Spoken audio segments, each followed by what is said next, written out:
Hello, ഞാൻ ഡാനിയലച്ചൻ. നിങ്ങൾ കേട്ടുകൊണ്ടിരിക്കുന്നത് അസെൻഷൻ നിങ്ങളിലേക്ക് എത്തിക്കുന്ന ഒരു വർഷം കൊണ്ട് വിശുദ്ധ ബൈബിൾ വായിച്ച് മനസ്സിലാക്കാൻ സഹായിക്കുന്ന ബൈബിളിനെ ഇയറുന്ന മലയാളം പോഡ്കാസ്റ്റാണ്. ഇവിടെ നാം ദൈവത്തിൻ്റെ സ്വരം വചനത്തിലൂടെ ശ്രവിക്കുന്നു. ദൈവത്തിൻ്റെ കണ്ണുകളിലൂടെ നമ്മുടെ ജീവിതത്തെ നോക്കിക്കാണാൻ പരിശ്രമിക്കുന്നു. The great adventure Bible time line എന്ന റീഡിംഗ് പ്ലാനിൻ്റെ സഹായത്തോടെ ഉൽപ്പത്തി മുതൽ വെളിപാട് വരെയുള്ള 73 പുസ്തകങ്ങളിലൂടെ മനുഷ്യരക്ഷയുടെ കഥ എങ്ങനെ ഒരു സംഭവമായി അവതരിപ്പിക്കപ്പെടുന്നുവെന്ന് നാം മനസ്സിലാക്കുന്നു. ഒപ്പം ആ കഥയിൽ നമ്മളെങ്ങനെ ഉൾപ്പെട്ടിരിക്കുന്നുവെന്ന് തിരിച്ചറിയുകയും ചെയ്യുന്നു. ഈ റീഡിംഗ് പ്ലാൻ ആവശ്യമുള്ളവർക്ക് BIYindia.com/മലയാളം എന്ന ലിങ്കിൽ അത് ലഭ്യമാണ്. ഞാൻ വായിക്കുന്നത് POC മലയാളം ബൈബിൾ പരിഷ്കരിച്ച വിവർത്തനത്തിൽ നിന്നാണ്. ഇന്ന് ദിവസം 18. ഇന്ന് നാം വായിക്കുന്ന വചനഭാഗങ്ങൾ ഉൽപ്പത്തി പുസ്തകത്തിൽ നിന്ന് 35-36 അധ്യായങ്ങൾ, ജോബ് 25-26 അധ്യായങ്ങളും, സുഭാഷിതങ്ങളുടെ പുസ്തകം 3-ാം അധ്യായത്തിൻ്റെ 19 മുതൽ 24 വരെയുള്ള വാക്യങ്ങളും. ഉൽപ്പത്തിയിൽ യാക്കോബ് ശെഖേമിൽ വെച്ച് അന്യ ദൈവങ്ങളെ ഉപേക്ഷിക്കുന്നതും, പിന്നീട് റാഹേലിൻ്റെയും ഇസഹാക്കിൻ്റെയും മരണവും, ഏസാവിൻ്റെ വംശപരമ്പരയുടെ ചരിത്രവും, ജോബിൻ്റെ പുസ്തകത്തിൽ തുടർന്നു വന്ന ആ കഥയുടെ ത്രെഡ് കുറെ കൂടി വിശദമായി മുന്നോട്ട് പോകുന്നു. ദൈവസന്നിധിയിൽ ആരും നിർമ്മലരല്ല എന്ന് ജോബിൻ്റെ സുഹൃത്തുക്കൾ വീണ്ടും പ്രഖ്യാപിക്കുന്നു. സുഭാഷിതങ്ങളിൽ നിന്ന് വായിക്കുമ്പോൾ ജ്ഞാനം നേടാനുള്ള ആഹ്വാനവും അത് സുരക്ഷിതത്വം നൽകും എന്ന ഓർമ്മപ്പെടുത്തലും നമുക്ക് ലഭിക്കുന്നു. നമുക്ക് വചന വായന ആരംഭിക്കാം. നാം വചനം വായിക്കുമ്പോൾ വചനം നമ്മെ വായിക്കുന്നു. ഉൽപ്പത്തി അധ്യായം 35. ദൈവം യാക്കോബിനോട് അരുളി ചെയ്തു, എഴുന്നേറ്റ് ബേഥേലിലേക്ക് കയറി അവിടെ പാർക്കുക. നിന്റെ സഹോദരനായ ഏസാവിൻ്റെ മുമ്പിൽ നിന്ന് നീ പലായനം ചെയ്തപ്പോൾ നിനക്ക് പ്രത്യക്ഷപ്പെട്ട ദൈവത്തിന് അവിടെ ഒരു ബലിപീഠമുണ്ടാക്കുക. അതുകൊണ്ട് യാക്കോബ് തൻ്റെ കുടുംബത്തോടും കൂടെയുണ്ടായിരുന്ന എല്ലാവരോടുമായി പറഞ്ഞു, നിങ്ങളുടെ ഇടയിലുള്ള അന്യദേവന്മാരെ ദൂരെ കളയുവിൻ, നിങ്ങളെ തന്നെ ശുദ്ധീകരിക്കുവിൻ, നിങ്ങളുടെ വസ്ത്രങ്ങൾ മാറുവിൻ, നമുക്ക് എഴുന്നേറ്റ് ബേഥേലിലേക്ക് കയറാം. എൻ്റെ കഷ്ടതയുടെ ദിനത്തിൽ എനിക്ക് ഉത്തരമരുളിയ ദൈവത്തിന് ഞാൻ അവിടെ ഒരു ബലിപീഠം പണിയട്ടെ. ഞാൻ പ്രയാണം ചെയ്ത വഴിയിൽ അവിടെ നിന്നോട് കൂടെ ഉണ്ടായിരുന്നു. തങ്ങളുടെ കൈവശമുണ്ടായിരുന്ന എല്ലാ അന്യദേവന്മാരെയും തങ്ങളുടെ കർണാഭരണങ്ങളും അവർ യാക്കോബിന് നൽകി. യാക്കോബ് അവ ശെഖേമിനടുത്തുള്ള ഓക്കുമരത്തിൻ്റെ ചുവട്ടിൽ കുഴിച്ചു മൂടി. അവർ യാത്ര തിരിച്ചു. അവർക്ക് ചുറ്റുമുള്ള നഗരങ്ങളുടെ മേൽ ദൈവികമായ ഭീതിയുണ്ടായി. അതുകൊണ്ട് യാക്കോബിൻ്റെ മക്കളെ അവർ പിന്തുടർന്നില്ല. അങ്ങനെ യാക്കോബ് അവനും അവനോട് കൂടെ ഉണ്ടായിരുന്ന ജനം മുഴുവനും കാനാൻ നാട്ടിലെ ലൂസിൽ വന്നു ചേർന്നു. അതുതന്നെയാണ് ബേഥേൽ. അവിടെ അവനൊരു ബലിപീഠം പണിയുകയും ആ സ്ഥലത്തിന് ഏൽ ബേഥേൽ എന്ന് പേരിടുകയും ചെയ്തു. കാരണം സ്വന്തം സഹോദരൻ്റെ മുമ്പിൽ നിന്ന് ഒളിച്ചോടിയപ്പോൾ ദൈവം തന്നെ അവന് വെളിപ്പെടുത്തിയത് അവിടെ വെച്ചാണ്. റെബേക്കായുടെ പരിചാരികയായ ദബോറ മരണമടഞ്ഞു. ബേഥേലിൻ്റെ താഴ്വരയിലുള്ള ഓക്കുമരത്തിൻ്റെ കീഴെ അവൾ സംസ്കരിക്കപ്പെട്ടു. അലോൺ ബാക്കൂത്ത് എന്ന് അതിന് പേര് വിളിക്കുകയും ചെയ്തു. പാദാൻ ആരാമിൽ നിന്ന് യാക്കോബ് പോന്നപ്പോൾ ദൈവം അവന് വീണ്ടും പ്രത്യക്ഷപ്പെട്ട് അവനെ അനുഗ്രഹിച്ചു. ദൈവം അവനോട് അരുളി ചെയ്തു, യാക്കോബ് എന്നാണ് നിന്റെ പേര്. ഇനിമേൽ നിന്റെ പേര് യാക്കോബ് എന്നല്ല വിളിക്കപ്പെടുന്നത്, പ്രത്യുത നിന്റെ പേര് ഇസ്രായേൽ എന്നായിരിക്കും. അവിടുന്ന് അവൻ്റെ പേര് ഇസ്രായേൽ എന്ന് വിളിച്ചു. ദൈവം അവനോട് അരുളി ചെയ്തു, ഞാനാണ് സർവശക്തനായ തമ്പുരാൻ. നീ സന്താനമുള്ളവനായി പെരുകുക. ജനതയും ജനതകളുടെ സമൂഹവും നിന്നിൽ നിന്ന് ഉത്ഭവിക്കും. രാജാക്കന്മാർ നിന്റെ അരക്കെട്ടിൽ നിന്ന് പുറപ്പെടും. അബ്രാഹത്തിനും ഇസഹാക്കിനും ഞാൻ നൽകിയ നാട് നിനക്ക് ഞാൻ തരും. നിനക്ക് ശേഷം നിന്റെ സന്തതിക്കും ഞാൻ ആ നാട് നൽകും. അനന്തരം അവനുമായി സംസാരിച്ച സ്ഥലത്ത് അവന് മുകളിൽ നിന്ന് ദൈവം ആരോഹണം ചെയ്തു. അവിടുന്ന് തന്നോട് സംസാരിച്ച സ്ഥലത്ത് യാക്കോബ് ഒരു സ്തംഭം നാട്ടി, ഒരു ശിലാസ്തംഭം. അതിന്മേൽ അവൻ ഒരു പാനീയ ബലി അർപ്പിക്കുകയും എണ്ണയൊഴിക്കുകയും ചെയ്തു. ദൈവം തന്നോട് സംസാരിച്ച ആ സ്ഥലത്തിന് യാക്കോബ് ബേഥേൽ എന്ന് പേര് വിളിച്ചു. ബേഥേലിൽ നിന്ന് അവർ നീങ്ങി എഫ്രാത്തായിലെത്താൻ 1 കിബ്ര ദൂരം കൂടിയുള്ളപ്പോൾ റാഹേൽ പ്രസവിച്ചു. അവളുടെ പ്രസവത്തിൽ അവൾ തീവ്രവേദന കൊണ്ടു. അവൾ തൻ്റെ പ്രസവത്തിൽ തീവ്രവേദന കൊണ്ടപ്പോൾ സൂതികർമ്മിണി അവളോട് പറഞ്ഞു, ഭയപ്പെടേണ്ട, എന്തെന്നാൽ നിനക്ക് ഇതും ഒരു പുത്രൻ തന്നെ. എന്നാൽ അവൾ മരിക്കുകയായിരുന്നത് കൊണ്ട് അവരുടെ ആത്മാവ് വേർപിരിയവേ അവൾ അവനെ ബെൻ ഒനി എന്ന് പേര് വിളിച്ചു. എന്നാൽ അവൻ്റെ പിതാവ് അവനെ ബെഞ്ചമിൻ എന്നാണ് വിളിച്ചത്.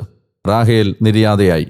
ബേദലഹേം എന്ന എഫ്രാത്തായിലേക്കുള്ള വഴിയിൽ അവൾ സംസ്കരിക്കപ്പെട്ടു. അവരുടെ കല്ലറമേൽ യാക്കോബ് ഒരു സ്തംഭം നാട്ടി. ഇന്നുവരെയും അതാണ് റാഹേലിൻ്റെ കബറുടെ സ്തംഭം. ഇസ്രായേൽ നീങ്ങി ഏദർ ഗോപുരത്തിനപ്പുറത്ത് കൂടാരമടിച്ചു. ഇസ്രായേൽ ആ നാട്ടിൽ പാർത്തിരുന്നപ്പോൾ റൂബൻ പോയി തൻ്റെ പിതാവിൻ്റെ ഉപനാരിയായ ബിൽഹായുമൊത്ത് ശയിച്ചു. ഇസ്രായേൽ അത് കേൾക്കാനിടയാവുകയും ചെയ്തു. യാക്കോബിന് 12 പുത്രന്മാരുണ്ടായിരുന്നു. ലേയായുടെ പുത്രന്മാർ: യാക്കോബിൻ്റെ കടിഞ്ഞൂൽ പുത്രൻ റൂബൻ, ശിമയോൻ, ലേവി, യൂദ, ഇസാക്കർ, സെബുലൂൺ. റാഹേലിൻ്റെ പുത്രന്മാർ: ജോസഫ്, ബെഞ്ചമിൻ. റാഹേലിൻ്റെ പരിചാരികയായ ബിൽഹായുടെ പുത്രന്മാർ: ദാൻ, നഫ്താലി. ലേയായുടെ പരിചാരികയായ സിൽഫായുടെ പുത്രന്മാർ: ഗാദ്, ആഷേർ. യാക്കോബിന് പാദാനാരാമിൽ വെച്ച് ജനിച്ച പുത്രന്മാരാണ് ഇവർ. അബ്രാഹവും ഇസഹാക്കും തൽക്കാലവാസം നടത്തിയിരുന്ന കിരിയാത്ത് അർബായിലെ മാമ്രയിൽ, അതായത് ഹെബ്രോണിൽ, തൻ്റെ പിതാവായ ഇസഹാക്കിൻ്റെ അടുത്തേക്ക് യാക്കോബ് വന്നു. ഇസഹാക്കിൻ്റെ ആയുഷ്കാലം 180 വർഷമായിരുന്നു. ഇസഹാക്ക് വൃദ്ധനും ആയുഷ്കാലം തികഞ്ഞവനുമായി അന്ത്യശ്വാസം വലിച്ചു. അവൻ മരിച്ച് സ്വന്തം ജനങ്ങളോട് ചേർന്നു. അവൻ്റെ മക്കളായ ഏസാവും യാക്കോബും അവനെ സംസ്കരിച്ചു. ഉൽപ്പത്തി അധ്യായം 36. ഏസാവിൻ്റെ, അതായത് ഏദോമിൻ്റെ വംശാവലി ഇതാണ്. കാനാനി സ്ത്രീകളിൽ നിന്നാണ് ഏസാവ് തനിക്ക് ഭാര്യമാരെ സ്വീകരിച്ചത്. ഹിത്യനായ ഏലോനിൻ്റെ മകൾ ആദാ, ഹിവ്യനായ സിബിയോനിൻ്റെ മകളായ ആനായുടെ പുത്രി ഓഹോലിബാമ, ഇസ്മായേലിൻ്റെ മകളും നെബായോത്തിൻ്റെ സഹോദരിയുമായ ബസ്മത്ത് എന്നിവരായിരുന്നു അവർ. ആദാ ഏസാവിനായി എലിഫാസിനെ പ്രസവിച്ചു. ബസ്മത്ത് പ്രഭുവേലിനെയും പ്രസവിച്ചു. ഓഹോലിബാമ യവൂഷിനെയും യാലാമിനെയും കോരഹിനെയും പ്രസവിച്ചു. ഇവനാണ് കാനാൻ ദേശത്ത് ഏസാവിന് പിറന്ന മക്കൾ.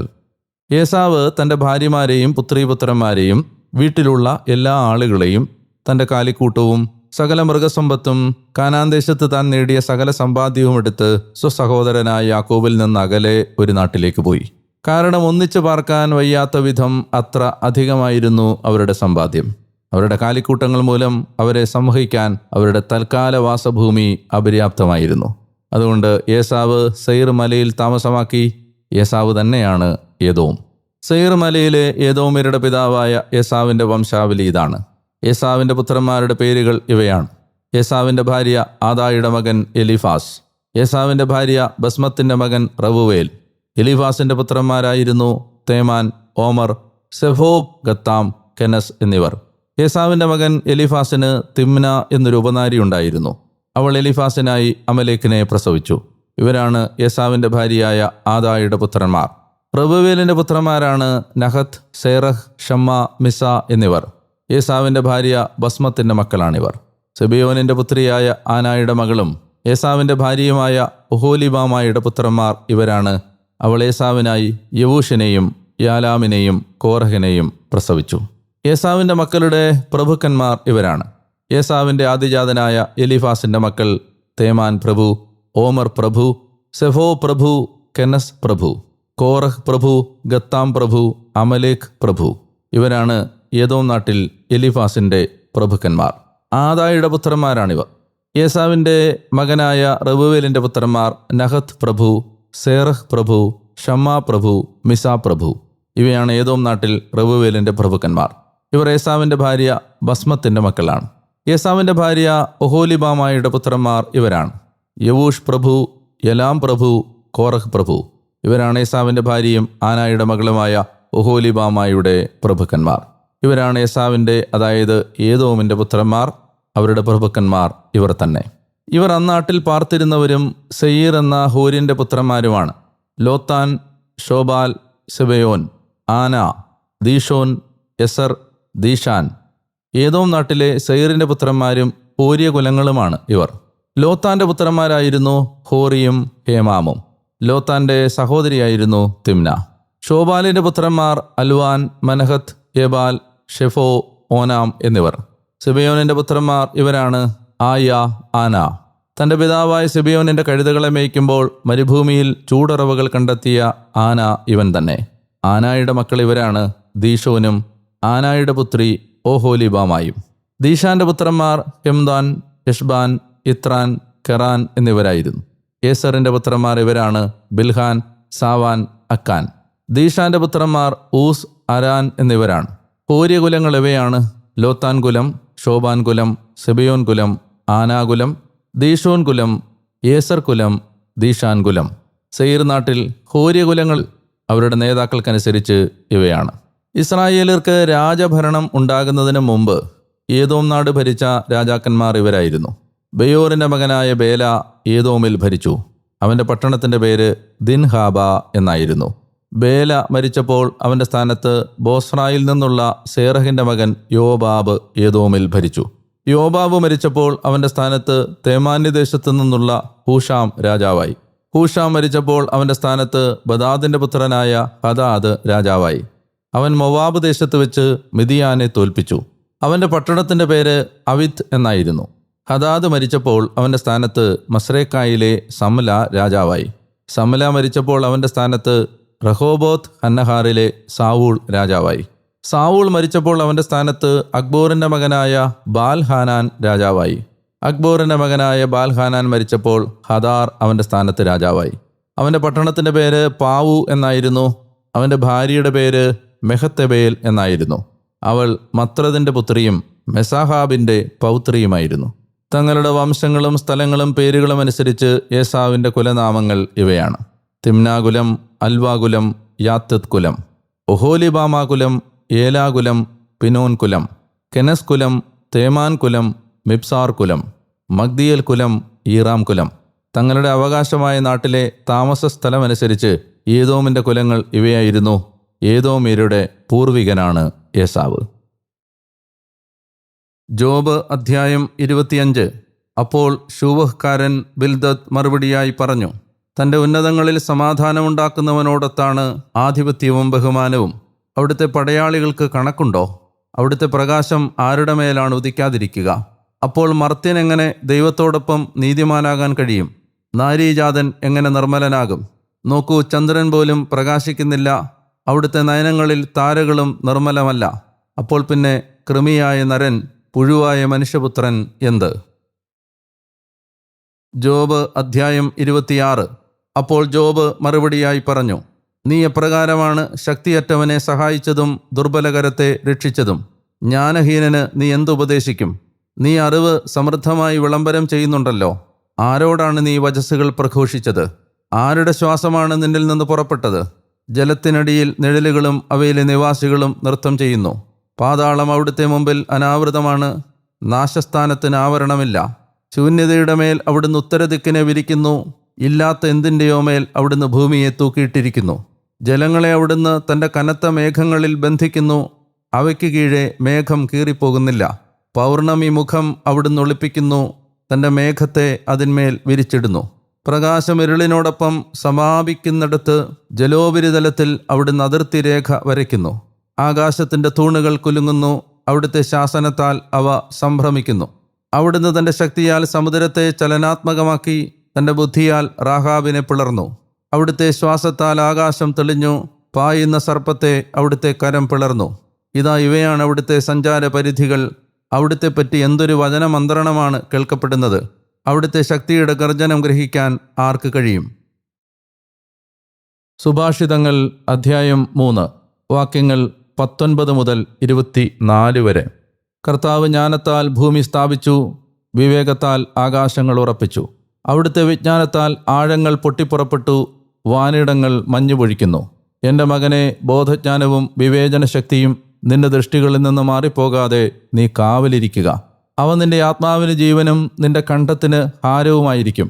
അങ്ങനെ നീ നിന്റെ വഴിയിൽ സുരക്ഷിതമായി നടക്കും. നിന്റെ കാൽ തട്ടുകയില്ല. നീ കിടക്കുകയാണെങ്കിൽ നിർഭയനായിരിക്കും. നീ ശയിക്കുമ്പോൾ നിന്റെ നിദ്ര സുഖകരമായിരിക്കും. ഒരുപാട് സന്തോഷത്തോടെ വീണ്ടും വചനത്തിൻ്റെ വ്യാഖ്യാനത്തിലേക്ക് നിങ്ങളെ ക്ഷണിക്കുകയാണ്. ശ്രദ്ധാപൂർവം, താല്പര്യപൂർവം നിങ്ങൾ ഈ വചന സബരിയിൽ പങ്കുചേരുന്നതിന് ഞാൻ ദൈവത്തെ മഹത്വപ്പെടുത്തുന്നു. ഇന്ന് വായിച്ച വചന ഭാഗങ്ങളിൽ വിലപ്പെട്ട പല സന്ദേശങ്ങളും നമ്മെ കാത്തിരിപ്പുണ്ട്. ഒന്നാമതായി, ബേഥേലിലേക്ക് പോകാൻ യാക്കോബ് തീരുമാനിക്കുന്നു. ബേഥേൽ എന്ന് പറയുന്നത് ദൈവം യാക്കോബിന് പ്രത്യക്ഷപ്പെട്ട ഹാരാനിലേക്കുള്ള യാത്രയ്ക്ക് മുൻപ്, ലാബാൻ്റെ വീട്ടിലേക്കുള്ള യാത്രയ്ക്ക് മുൻപ് ദൈവം പ്രത്യക്ഷപ്പെട്ട സ്ഥലമാണ്. അവിടെ എത്തുന്നതിന് മുൻപ് യാക്കോബ് വളരെ നിർണായകമായ ഒരു തീരുമാനമെടുക്കുകയാണ്. മക്കളെയും കൂടെയുള്ളവരെയും വിളിച്ച് എല്ലാ അന്യദൈവങ്ങളെയും ഉപേക്ഷിക്കാൻ, അവയെ വലിച്ചെറിയാൻ, കുഴിച്ചു മൂടാൻ ആവശ്യപ്പെടുന്നു. സ്വാഭാവികമായും ഒരു ചോദ്യം വരാം: യാക്കോബിൻ്റെ കൂടാരങ്ങളിൽ എങ്ങനെയാണ് അന്യദൈവങ്ങൾ എത്തുന്നത്? തൊട്ടു മുൻപ് നാം വായിച്ചു വന്ന കഥയുടെ ഒരു ഭാഗത്ത് അപ്പൻ്റെ കുലദൈവങ്ങളെ മോഷ്ടിച്ചെടുത്ത് വരുന്ന റാഹേലിനെ നാം കാണുന്നുണ്ട്. ലാബാന്റെ വീട്ടിൽ നിന്ന് കിട്ടിയതാവണം, മോഷ്ടിച്ചെടുത്തതാവണം ഈ അന്യ ദൈവങ്ങൾ. ഇത് റാഹേലിനെ സമ്മാനിച്ചത് സന്തോഷവും സമാധാനവും നിറഞ്ഞ ഒരു ജീവിതമല്ലെന്ന് ശ്രദ്ധാപൂർവം ബൈബിൾ വായിക്കുമ്പോൾ മനസ്സിലാക്കാൻ കഴിയും. ആ എപ്പിസോഡിലേക്ക് ഒന്നുകൂടി മടങ്ങിപ്പോവാം. ലാബാന്റെ വീട്ടിൽ നിന്ന് ലാബാന്റെ കുലദൈവങ്ങളെ മോഷ്ടിച്ചെടുത്ത് വരുമ്പോൾ അവയെ അന്വേഷിച്ചു വരുന്ന ലാബാൻ വേവലാതിയോടത് തിരക്കുമ്പോൾ യാക്കോബ് പറയുന്ന ഒരു വാചകമുണ്ട്: നിന്റെ കുലദൈവങ്ങൾ ആരുടെ കയ്യിലാണെങ്കിലും അവർ മരിക്കട്ടെ. ദൈവം ഈ ഭൂമിയിൽ സ്ഥാപിച്ച ഒരു അധികാര വ്യവസ്ഥയുണ്ട്. അധ്യാപകൻ വിദ്യാർത്ഥി, മാതാപിതാക്കൾ മക്കൾ, ഭർത്താവ് ഭാര്യ, മേലധികാരി അധികാരിയുടെ കീഴിൽ പണിയെടുക്കുന്നവർ, ഇങ്ങനെ മനുഷ്യൻ്റെ സാമൂഹിക വ്യവസ്ഥിതിക്കായി ദൈവം കൽപ്പിച്ചു തന്നിട്ടുള്ള ഒരു ഹയരാർക്കി, ഒരു അധികാര ശ്രേണി ഉണ്ട്.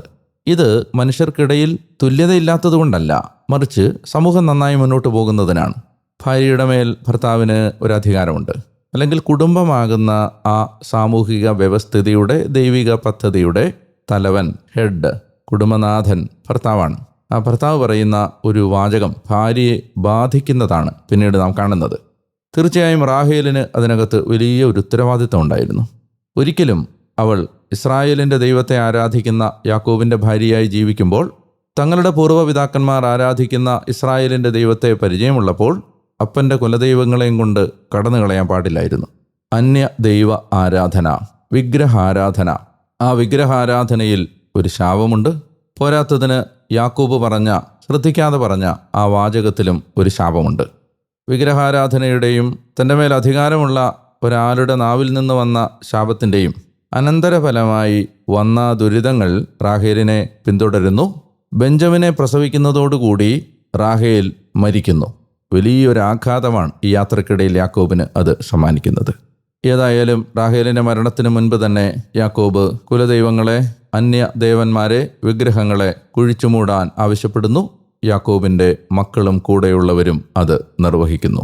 ശ്രദ്ധേയമായ ഒരു ഓർമ്മപ്പെടുത്തലും ഒരു അറിവും ഈ ഭാഗത്ത് ദൈവം നമുക്ക് നൽകുന്നുണ്ട്. അതായത് അതിനുശേഷം അവരുടെ ചുറ്റുമുള്ള ആളുകളുടെ ഇടയിൽ വലിയ ദൈവഭീതി ഉണ്ടായി. അവരെ ആരും ഭയപ്പെടുത്തുകയോ ഉപദ്രവിക്കുകയോ ചെയ്യാത്ത വിധം അവരുടെ മേൽ ഒരു സുരക്ഷിതത്വം ഉണ്ടാവുന്നു. അവർക്ക് ഒരു സെക്യൂരിറ്റി ഉണ്ടാവുന്നു, ഒരു സംരക്ഷണം ഉണ്ടാവുന്നു. വലിയൊരു പാഠമാണിത്. ഏക ദൈവത്തിൽ നിന്ന്, പിതാവും പുത്രനും പരിശുദ്ധാത്മാവുമായ ഏക ദൈവത്തിൽ നിന്ന് വ്യതിചലിച്ച് അന്യദേവന്മാരുടെ വിഗ്രഹങ്ങളുടെ പുറകെ പോകാതിരുന്നാൽ ദൈവജനത്തിന് ലഭിക്കുന്ന സംരക്ഷണമാണിത്. ദൈവജനത്തിന് ലഭിക്കുന്ന സുരക്ഷിതത്വം ആണ് ഇത്. ബെഞ്ചമിൻ്റെ ജനനത്തോടുകൂടി റാഹേൽ മരിക്കുന്നു. മറ്റൊരു മരണം കൂടി ഈ അധ്യായത്തിൽ നാം വായിക്കുന്നുണ്ട്. അത് ഇസഹാക്കിൻ്റെ മരണമാണ്. ഏസാവും യാക്കോബും കൂടി അപ്പനെ സംസ്കരിക്കുന്നതായും നാം വായിക്കുന്നു. അടുത്ത അധ്യായം ഏദോമ്യരുടെ വംശാവലി ചരിത്രമാണ്. ഏസാവിൻ്റെ വംശപരമ്പരയുടെ ചരിത്രമാണ് രേഖപ്പെടുത്തുന്നത്.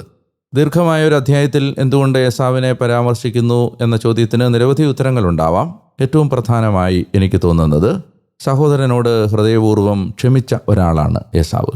മാപ്പ് ചോദിച്ചും പ്രായശ്ചിത്തം ചെയ്തും പരിഹാരം ചെയ്യാനുള്ള മനസ്സുമായി 2 പതിറ്റാണ്ടിന് ശേഷം മടങ്ങിയെത്തുന്ന സഹോദരനെ നിർമ്മലമായൊരു ഹൃദയത്തോടെ ചേർത്ത് വെച്ച് ആലിംഗനം ചെയ്ത് സമാധാനം പുനഃസ്ഥാപിച്ച ഒരു മനുഷ്യനാണ് ഏസാവ്.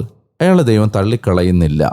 ദൈവികമായ ക്ഷമയുടെയും മാപ്പ് കൊടുക്കലിൻ്റെയും മൂല്യങ്ങളെ ഹൃദയത്തോട് ചേർത്ത് വെച്ച ഒരാളെ ദൈവത്തിൻ്റെ ഓർമ്മ പുസ്തകത്തിൽ നിന്ന് ദൈവം തള്ളിക്കളയുകയില്ല എന്ന ഒരു ഓർമ്മപ്പെടുത്തലായി ഏസാവിൻ്റെ ചരിത്രം അത് വായിക്കുമ്പോൾ പ്രമുഖന്മാർ ഇങ്ങനെ ആവർത്തിച്ച് പറയുന്ന വാക്കുകൾ അയാളുടെ തലമുറകൾ ദൈവത്താൽ അനുഗ്രഹിക്കപ്പെട്ടു എന്നതിൻ്റെ അടയാളമായി വായിച്ചെടുക്കാം.